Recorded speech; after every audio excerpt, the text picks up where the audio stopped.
Nie ma różnicy między naszymi oficerami i gangsterami. Organizacje kryminalne, z którymi przyszło nam walczyć, jedyna różnica jest taka, że oficerów chroniło prawo. Rok przed śmiercią były oficer KGB, a później FSB Aleksandr Litwinienko stwierdził, że Władimir Putin miał związki z jednym z najgroźniejszych handlarzy bronią, tak zwanym człowiekiem o 7 twarzach. Na Zachodzie od wielu lat uważanego za jednego z najniebezpieczniejszych przywódców światowej przestępczości zorganizowanej, co kompletnie nie przeszkadza mu wieść sobie w Moskwie spokojnego życia jako szanowany biznesmen. Nawet pomimo tego, że podejrzewano go o próbę sprzedaży wzbogaconego uranu Osamie Bin Ladenowi czy sprzedaż rakiet Iranowi. Jego powiązania splatają się nie tylko z Władimirem Putinem czy słynną włoską Cosa Nostrą, ale nawet polskimi politykami. FBI wiele lat temu dało mu pseudonim Mogilewicz Don Simon, wyznaczając za jego głowę w 2003 roku nagrodę w wysokości $5 milionów. Zresztą nadal aktualną. W Stanach grozi mu do 390 lat więzienia, a swoje interesy łebski Don prowadził również w Polsce. Jak więc syn Żydów z Kijowa stał się miliarderem bliskim Władimirowi Putinowi i do dziś nieuchwytnym mafiozo, z którego działalnością mieli być powiązani nie tylko polscy gangsterzy, ale pośrednio również prominentni polscy politycy oraz najbardziej znany FBI i innym międzynarodowym służbom śledczym Polak, lub jak niektórzy mawiają, kreatywny przedsiębiorca biznesmen Marian Ryszard Kozina, znany bardziej jako Riccardo Fancini. Tego i wielu innych szokujących informacji na jego temat dowiecie się z dzisiejszego filmu. Zapraszam. Zanim jednak na dobre rozpoczniemy dzisiejszy materiał, chciałem Wam gorąco podziękować za wszystkie łapki w górę, suby i za to, że generalnie jesteście. Jeśli chcecie wesprzeć pracę moją i mojego zespołu, także w inny sposób, zapraszam Was serdecznie do naszego sklepu lub do pobrania naszej mobilnej gry multiplayer Mablord 2.0. Tyle z autopromocji i zaczynajmy z dzisiejszym filmem mrożącym krew w żyłach. Zapraszam.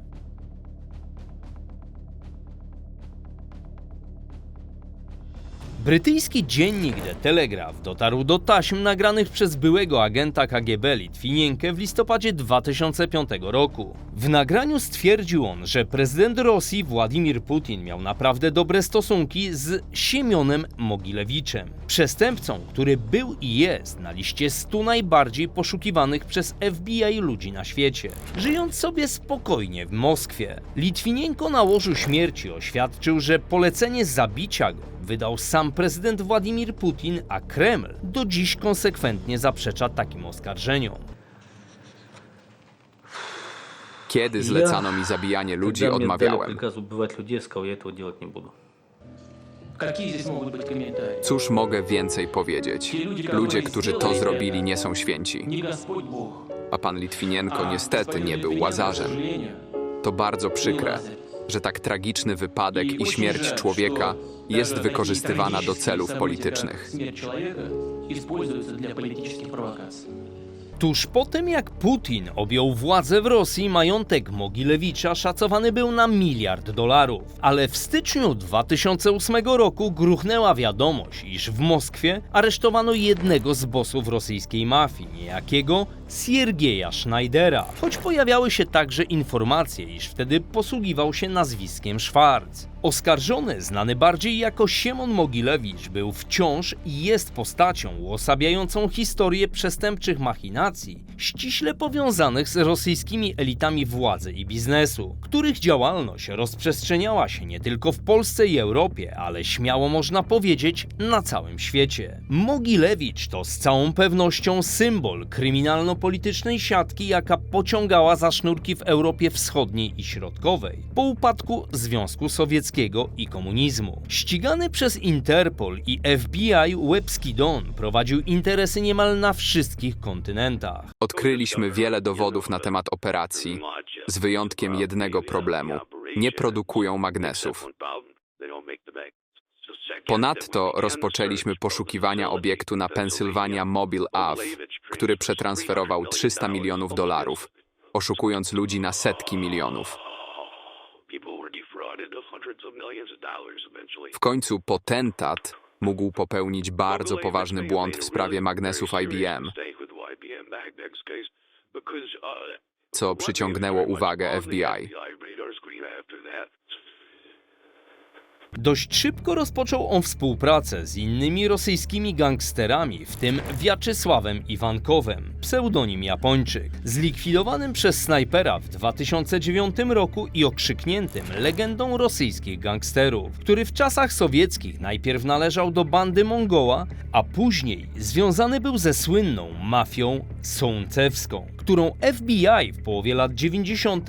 uznała za największą euroazjatycką organizację przestępczą na świecie. Wśród 9495 czołowych, konkurujących organizacji, mafia sołcewska była numerem 1 wśród rosyjskich zorganizowanych grup przestępczych. Byliśmy związani z mafią sołcewską, która była prowadzona przez potentata Mogilewicza. Wszystko szło po jego myśli. Zarabiał mnóstwo pieniędzy i wszystko wydawało się idealne, aż do momentu, gdy stał się chciwy.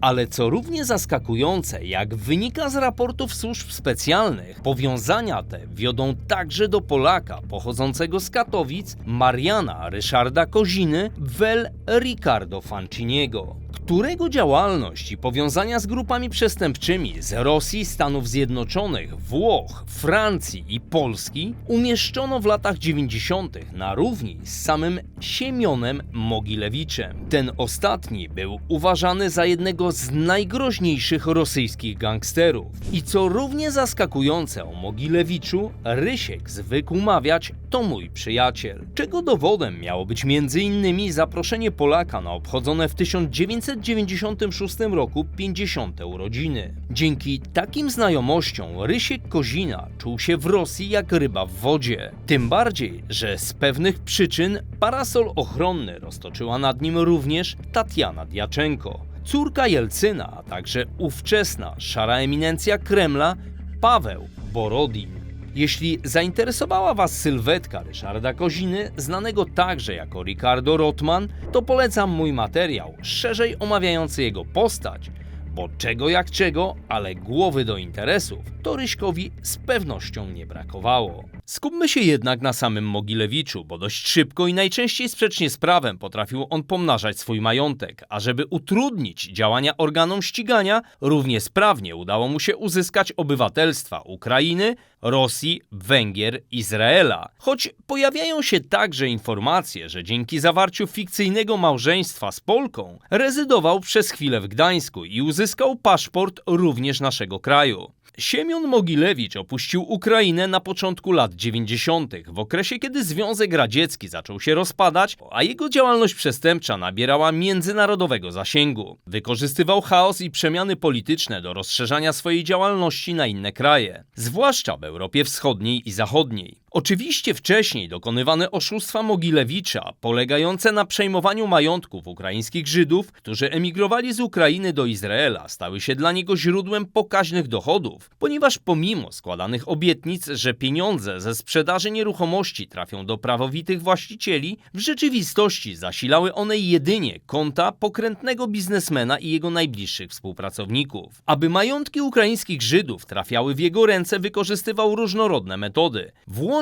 z wymuszeniami. Co również może Was zaciekawić, rodzice Mogilewicza byli z pochodzenia polskimi Żydami, a pomimo swojego żydowskiego pochodzenia i tak z premedytacją pozbawiał wyznawców judaizmu całych ich majątków. Za pieniędzmi szło poszerzanie wachlarza posiadanych biznesów i tak posiadał kluby nocne i kasyna na Węgrzech. Był znany z kontrolowania wielu tego typu obiektów, zwłaszcza w Europie Wschodniej i Środkowej. Kluby nocne i kasyna były wykorzystywane przez niego jako miejsca do prania brudnych pieniędzy oraz do prowadzenia innych nielegalnych działalności, takich jak prostytucja i handel środkami odurzającymi. W latach 90. Mogilewicz miał szczególnie silną pozycję w Budapeszcie, gdzie kontrolował kilka klubów nocnych i kasyn. Dzięki swoim obiektom mógł skutecznie maskować nielegalne operacje finansowe oraz czerpać zyski z różnorodnych form przestępczości zorganizowanej. Co więcej, na przełomie lat 1994-1995 kupił na Węgrzech fabrykę biżuterii oraz w Moskwie zakłady jubilerskie. Firmy te wspólnie z gangsterami z Sołncewa wykorzystywał do produkcji podrabianych jajek Fabergé, a działalność ta była częścią szerszego schematu przestępczego Mogilewicza, obejmując m.in. zbywanie tzw. drogocennych fantów, czyli dzieł sztuki zrabowanych głównie na terenie Rosji, w tamtejszych muzeach i świątyniach. I pomimo wciąż łamanego prawa i tego, że jego majątek rósł w zaskakująco szybkim tempie, Czerwony Don, jak go określano, pozostawał bezkarny, bo posiadane obywatelstwa różnych krajów pozwalały mu na swobodne poruszanie się po całym świecie, a wykorzystywanie różnych systemów prawnych utrudniało i utrudnia jego ściganie przez międzynarodowe organy śledcze. Więc natychmiast uciekł z legalnie uzyskanymi paszportami z różnych krajów europejskich. Miał świetny paszport, a nawet kilka paszportów. Czasami używał jednego z nazwisk swojej żony, Telech, i nazwiska Schneider, które było inne.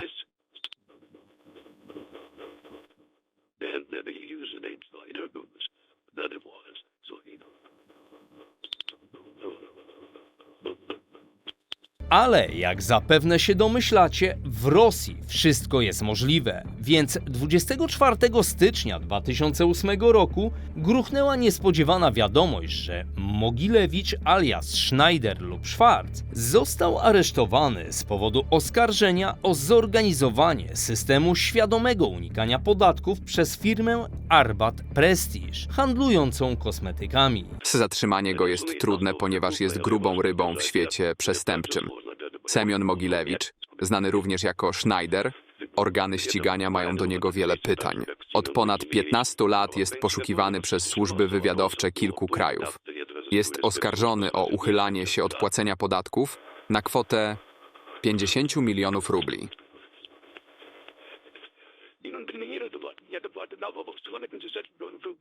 Jednak, jak wkrótce się okazało, w równie zaskakujących okolicznościach już na początku lipca Mogilewicz wyszedł na wolność. Jeszcze przed rozprawą, bo sąd stwierdził, że w dokumencie dotyczącym zarzutów wpisano błędnie daty i zwrócił akt oskarżenia do prokuratury. Cóż za niedopatrzenie. Wypisz, wymaluj nasza prokuratura i głośna ostatnio sprawa pana ministra Romanowskiego. Ale zostawmy w spokoju nasze sądy i wróćmy do powiązań Mogilewicza ze światem rosyjskiego, ukraińskiego oraz polskiego biznesu i polityki, bo okazują się one tak silne, że nawet znawcy Rosji, Ukrainy i Polski do dziś jednoznacznie nie są w stanie wyjaśnić, dlaczego po wielu latach bezkarności został on aresztowany w Moskwie, by następnie zostać jeszcze szybciej wypuszczonym na wolność. Prawdopodobnie był to efekt przetasowań politycznych na Kremlu i chęć zamknięcia ust człowiekowi, który zbyt dużo wie, ale najwyraźniej wie on tak dużo i ma tak rozległe wpływy, że ktoś na bardzo wysokim, jeśli nie na najwyższym stołku doszedł do wniosku, iż może zaszkodzić sobie, skazując go na odsiadkę lub nawet śmierć. Właśnie z tego powodu jednym z najbardziej kontrowersyjnych aspektów działalności Mogilewicza są jego powiązania z Władimirem Putinem. Choć bezpośrednie dowody na bliskie relacje między nimi są trudne do ustalenia, liczne raporty i analizy wskazują na istniejące związki między rosyjską mafią a Kremlem. Co więcej, pojawia się tutaj wątek związany z handlem surowcami energetycznymi jak ropa i gaz, które Władimir Putin, jak doskonale nam wiadomo, koniecznie chciał przejąć pod niemal każdym względem i najprawdopodobniej postawił Mogilewiczowi propozycję nie do odrzucenia. Zanim potentat został aresztowany w 2008 roku, przejął kontrolę nad ukraińskim handlem energią, który był bardzo lukratywny. Było to oszustwo, które odbierało pieniądze narodowi ukraińskiemu, wykorzystując ich zasoby naturalne. Stało się to międzynarodową kwestią. Został pozwany przez premier Ukrainy, Julię Tymoszenko, co było bardzo nietypowe, ponieważ rzadko się zdarza, aby premier pozywał szefa mafii. I tu pojawia się wątek Polski, bo okazuje się, że nasz kraj również handlował gazem właśnie z Siemionem Mogilewiczem. Ale afera, określana mianem największej za czasów III Rzeczpospolitej, pozostała bez wyjaśnienia. Czemu mnie to nie dziwi?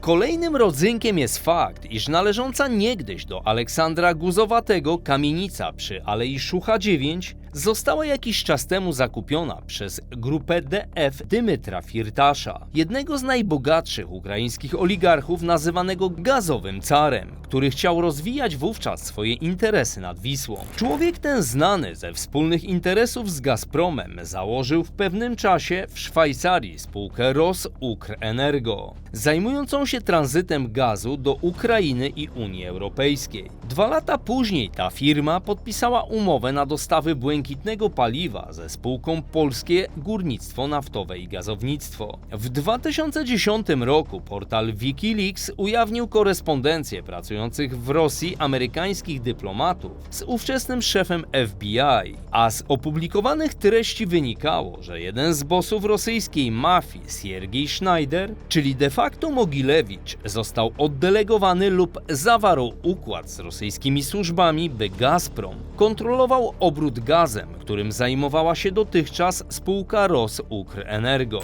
Mogilewicz dzięki swojej działalności zyskał ogromne wpływy i kontakty na najwyższych szczeblach władzy. Wielu ekspertów uważa także, że jego relacje z Putinem mogą sięgać lat 90., kiedy Putin był zastępcą mera Petersburga, a w tym okresie Mogilewicz miał możliwość rozszerzania swojej działalności dzięki korupcji i układom z lokalnymi politykami. Rosyjskie media spekulowały swego czasu, jak jeszcze mogły, że Mogilewicz musi dużo wiedzieć o ciemnych interesach Gazpromu. Przez wiele lat był finansowym źródłem dla klanu kremlowskich rządzących, z Putinem i Dmitrijem Miedwiediewem na czele. Niewykluczone, że wsadzenie Mogilewicza za kratki w 2008 roku miało go uchronić od pokus sprzedania informacji kompromitujących Miedwiediewa w czasie wyborów prezydenckich w tym samym roku. Istotna wydaje się również informacja, że w zarządzie należącej do Mogilewicza firmie Ros-Ukrenergo zasiadał Konstantin Czujczenko, jedna z najważniejszych postaci w Gazpromie. Ten człowiek to były oficer KGB i bliski znajomy Putina oraz Dmitrija Miedwiediewa. Współpraca między Mogilewiczem a Kremlem mogła obejmować wzajemne wsparcie i ochronę. W zamian za pomoc finansową i logistyczną Mogilewicz mógł liczyć na ochronę przed organami ścigania. W ten sposób Kreml mógł korzystać z usług przestępczej organizacji do realizacji swoich celów, takich jak destabilizacja polityczna przeciwników czy finansowanie tajnych operacji, ale on wciąż twierdzi, że jest uczciwie zarabiającym pieniądze biznesmenem. Jakie prowadzisz interesy? Od kilku lat handluję pszenicą, mąką i innymi towarami. To dlaczego jesteś jedną z najbardziej poszukiwanych osób przez FBI?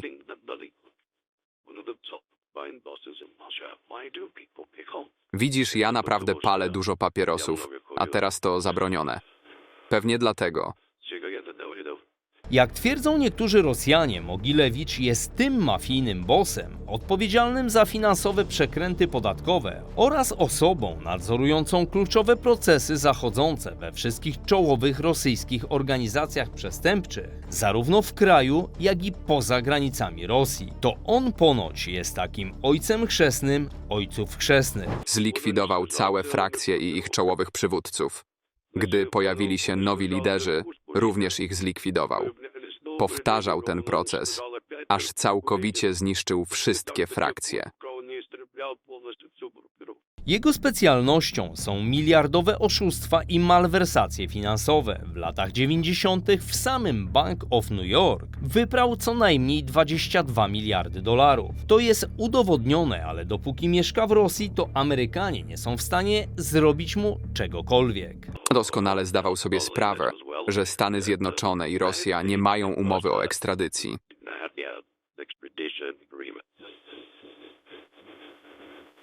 Byłby więc bezpieczny, dopóki przebywałby w Moskwie.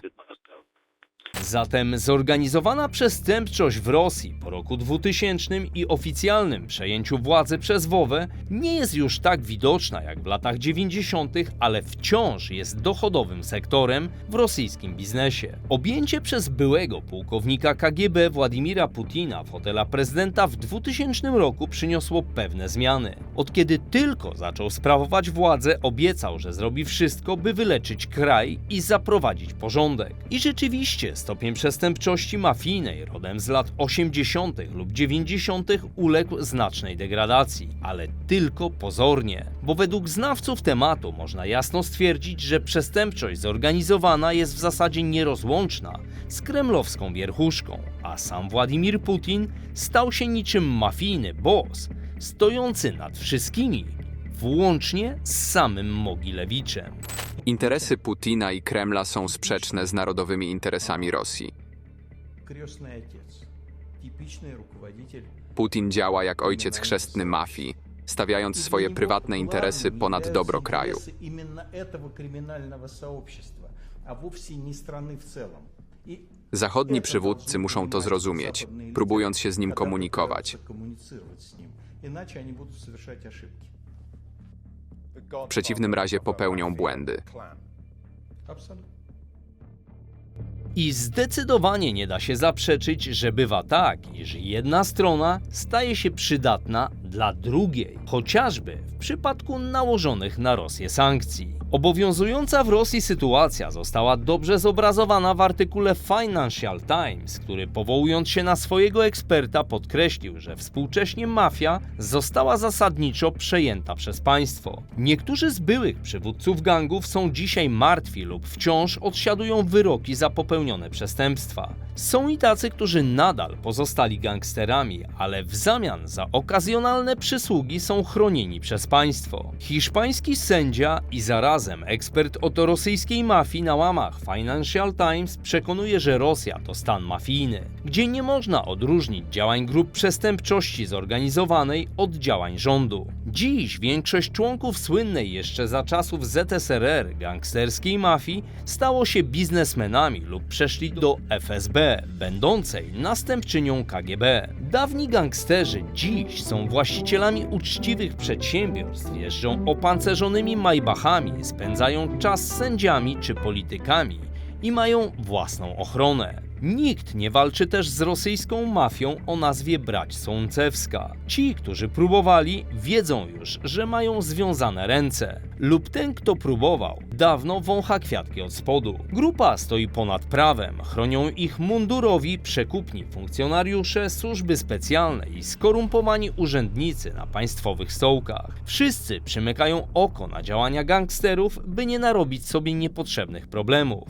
Nikt nie krępuje więc mafii, kiedy handluje ludźmi i bronią, czy bierze brudne pieniądze pochodzące głównie z przestępstw podatkowych. Z powodzeniem kontroluje biznes hazardowy, energetyczny i zbrojeniowy, a ponad wszystkim stoi ojciec chrzestny Władimir Putin. Bardzo jaskrawym przykładem tego, co łączy najważniejsze władze kremlowskie i Mogilewicza, jest wypowiedź byłego prezydenta Ukrainy Leonida Kuczmy, który wiele lat temu stwierdził, że Putin i Mogilewicz współpracują ze sobą od długiego czasu i doskonale się znają. Jakby tego było mało, okazuje się, że bliscy współpracownicy Mogilewicza robili interesy nawet z Donaldem Trumpem. Śledztwo Wall Street Journal dotyczące kariery biznesowej Donalda Trumpa wykazało, że kandydat na prezydenta z ramienia GOP współpracował czasami z osobami powiązanymi z przestępczością zorganizowaną podczas swojej działalności w Atlantic City i Nowym Jorku. Podsumowując więc działalność Siemona Mogilewicza, miała ona szerokie konsekwencje na wielu płaszczyznach. Jego działania przestępcze, w tym pranie pieniędzy i oszustwa finansowe, przyczyniły się do destabilizacji rynków finansowych, a nawet gospodarek niektórych państw, w których przyszło mu intensywnie działać. Polityczne powiązania Mogilewicza z Putinem i władzami kremlowskimi czy też politykami z innych krajów miały wpływ na politykę wewnętrzną i międzynarodową, wzmacniając korupcję i podważając zaufanie do instytucji państwowych. I choć kompletnie nie popieram takich działań, jedno trzeba mu przyznać, że pozostaje on jednym z najbardziej enigmatycznych i wpływowych przestępców naszych czasów. Jego działalność, powiązania z władzami Rosji, w tym Władimirem Putinem, oraz prominentnymi politykami z innych krajów, w tym Polski, pokazują skomplikowaną sieć zależności między światem przestępczym a polityką. Jego historia jest przestrogą przed skutkami, jakie może mieć przenikanie przestępczości zorganizowanej do struktur państwowych oraz gospodarczych. I niestety odnoszę nieodparte wrażenie, że dziś to jeden z najpoważniejszych problemów rosyjskich, ale i generalnie elit politycznych. Napiszcie proszę w komentarzach, co wy sądzicie na ten temat. Dziękuję i do zobaczenia wkrótce. Mam nadzieję, że nikomu się bardzo nie naraziłem. Cześć! Bednarski na kłopoty ma zawsze środek złoty. Czegoś się martwisz, co ty proste to jak drut. Bednarski na kłopoty ma zawsze środek złoty. Weźmie się do roboty z